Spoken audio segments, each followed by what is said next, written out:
sea lived a little mermaid named Ariel. She loved exploring her underwater home with her friend Flounder, but dreamed of living on land as a human. When she and Flounder found a strange forked object, they swam to the surface to find Scuttle the seagull. "It's a dinglehopper," he proclaimed. Ariel's father was King Triton, ruler of the sea. He thought humans were dangerous.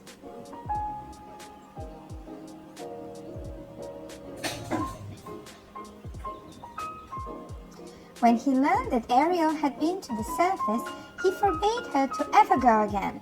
Then he asked Sebastian the crab to keep an eye on her. But Ariel continued to go to the surface. One night, a terrible storm swept across the sea.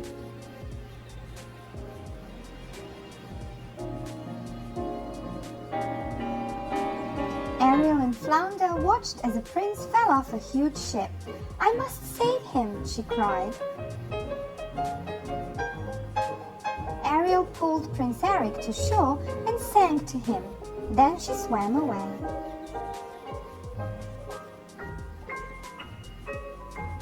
Prince Eric only caught a glimpse of Ariel's face, but he knew he would remember her beautiful voice forever. Desperate to see Prince Eric again, Ariel agreed to give her voice to the evil sea witch Ursula.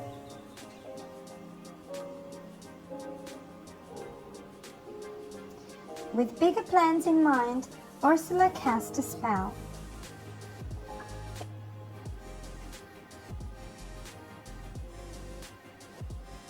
And turned Ariel into a human.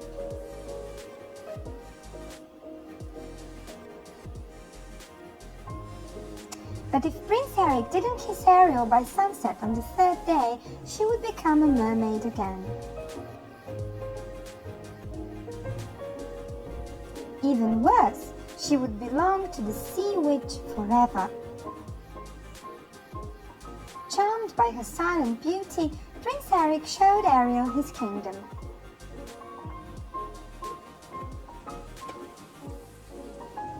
Ariel loved being with a prince in the human world, but the two had not yet kissed.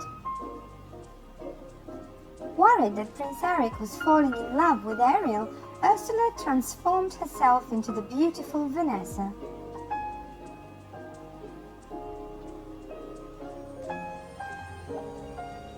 She was going to make the prince fall in love with her instead. Disguised as Vanessa and using Ariel's voice, the sea witch cast a spell on Prince Eric. He thought he was in love.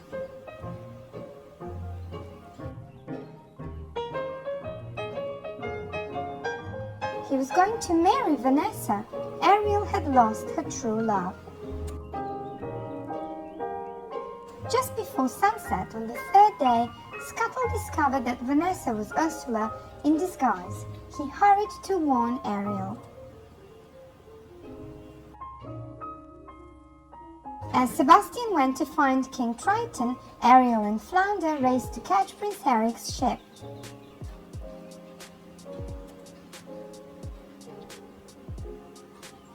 With the help of her friends, Ariel was able to stop the wedding and get her voice back.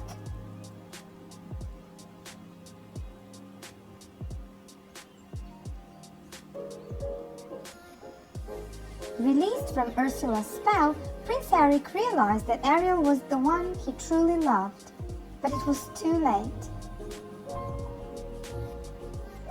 The sun went down before Ariel and the prince could kiss.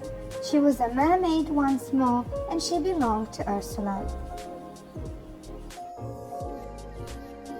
To save his daughter, King Triton gave Ursula his great powers and became her prisoner. "Now I'm the ruler of all the ocean," shouted Ursula. As Ursula grew in size and towered above the sea, Prince Eric jumped aboard an old ship. He steered its jagged bow through Ursula's heart. With a howl, the sea witch disappeared in the waves. With Ursula gone, King Triton regained his powers. Seeing Ariel's love for Prince Eric, the king granted her wish. She became human. Ariel and Prince Eric married and lived happily in the castle by the sea.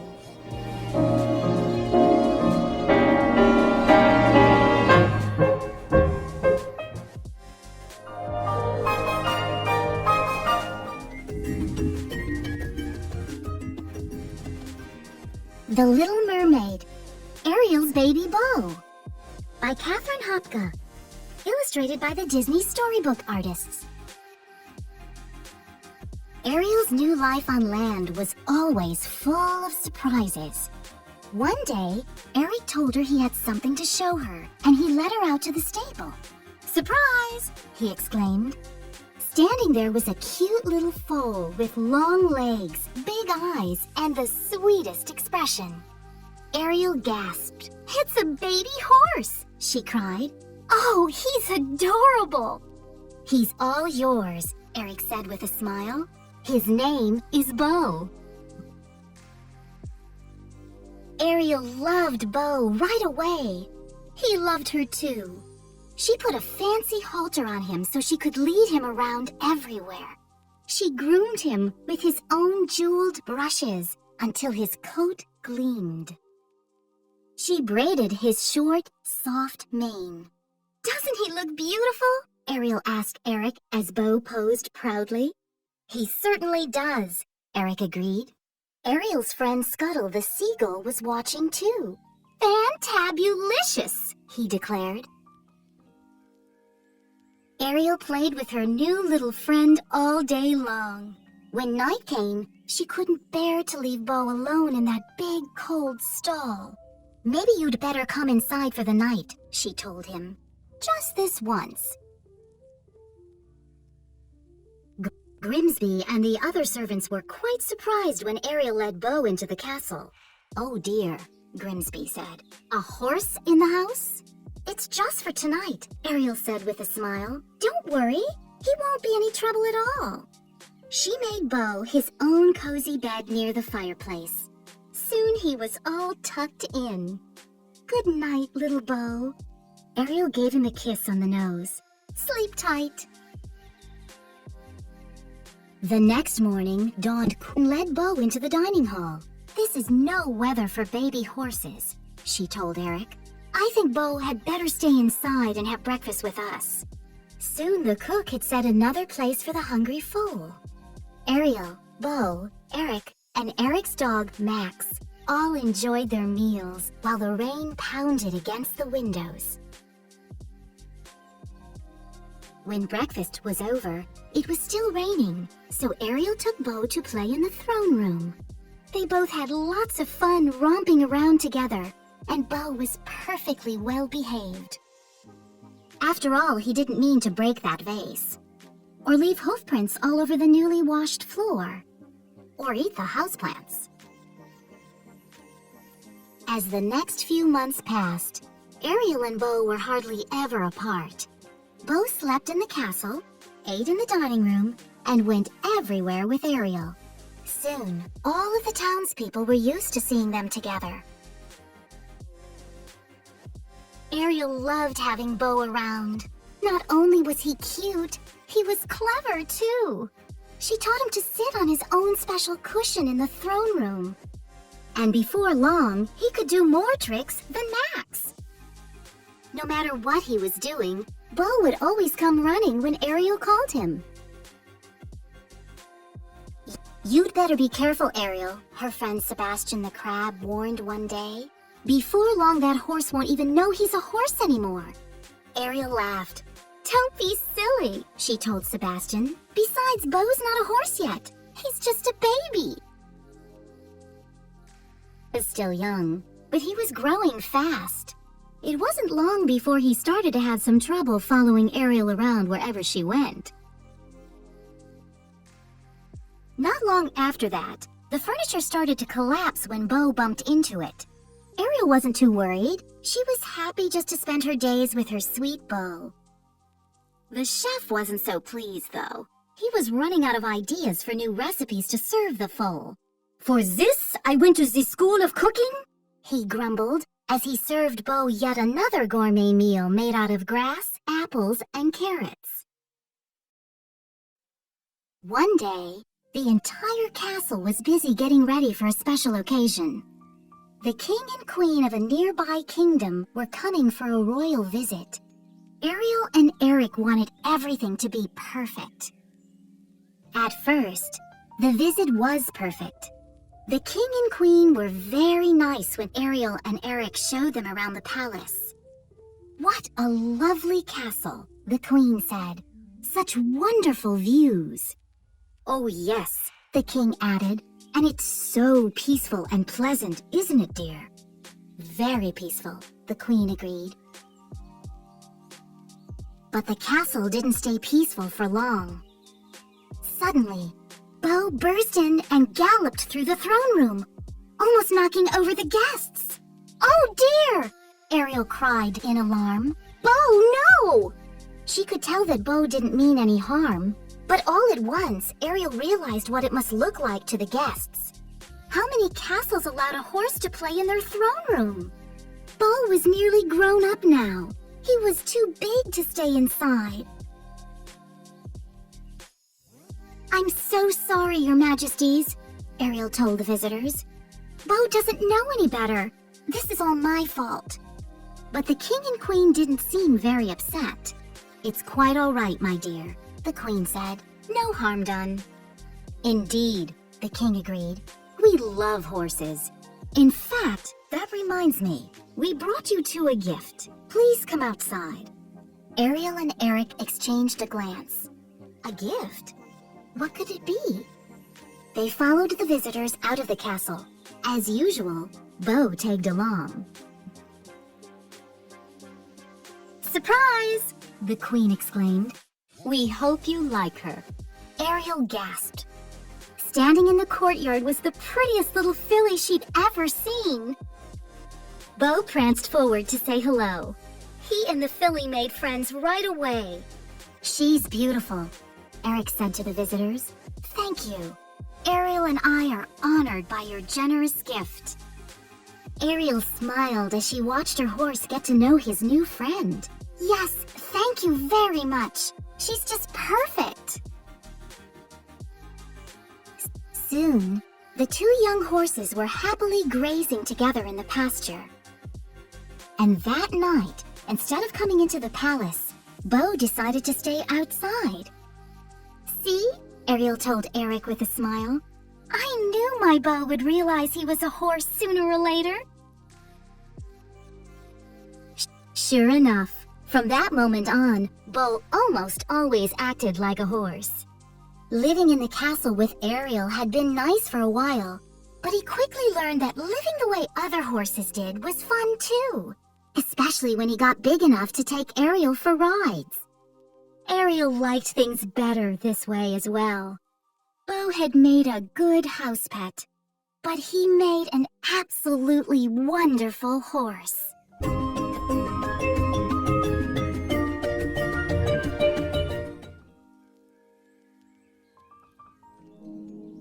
Disney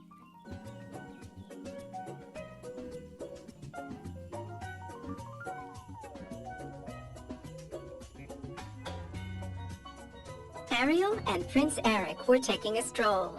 Suddenly, Max ran up, carrying a soggy boot. "Max," exclaimed Eric, "you've got to stop burying our things." At least now, Ariel knew what to give Eric for Christmas.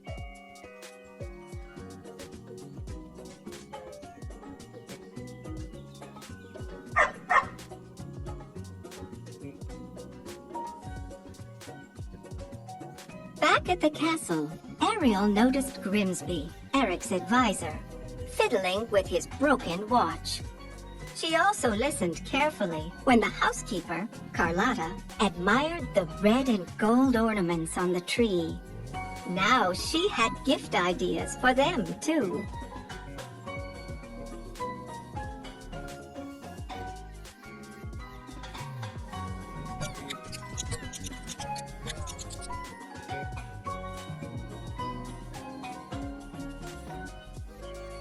The next day, the princess went to the village shops.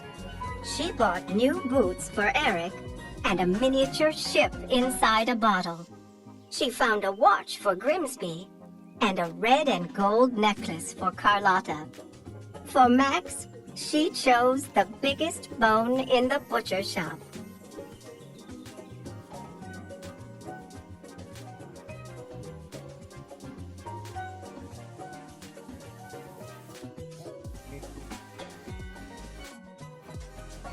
Ariel still needed gifts for her family and friends from the sea. As she passed by a shop window, she noticed some sparkling glass hearts. "They're perfect," she cried. She bought them all.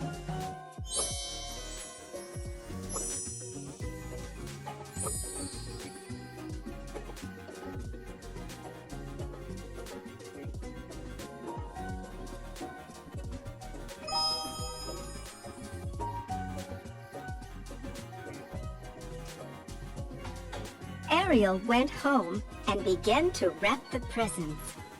A little while later, she noticed that Max's bone was missing.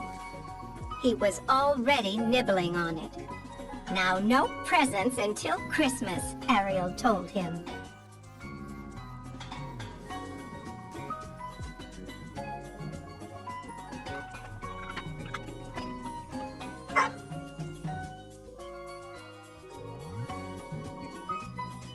Christmas morning finally arrived.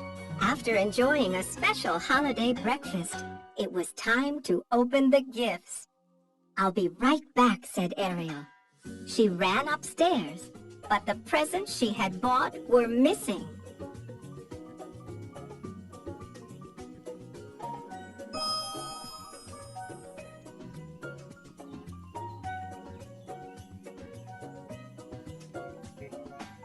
Ariel needed time to figure out what to do.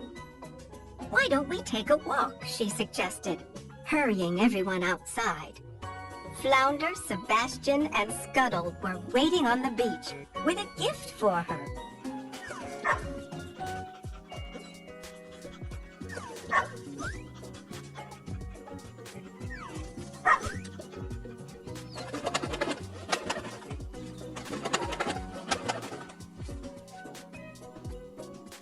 King Triton and Ariel's sisters arrived with presents too.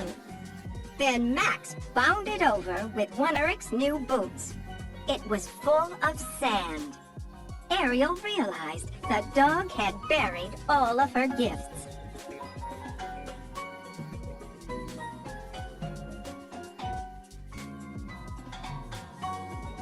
"Attention everyone," said Ariel.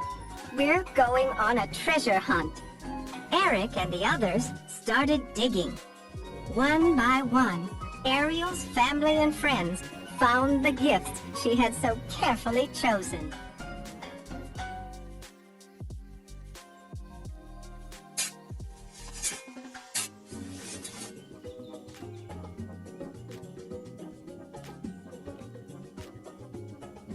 Later, it was time to say goodbye and open more presents at the castle. "Thank you for an amazing Christmas," said Eric. "I've never been so surprised." "Me either," Ariel replied. "I mean, you're welcome."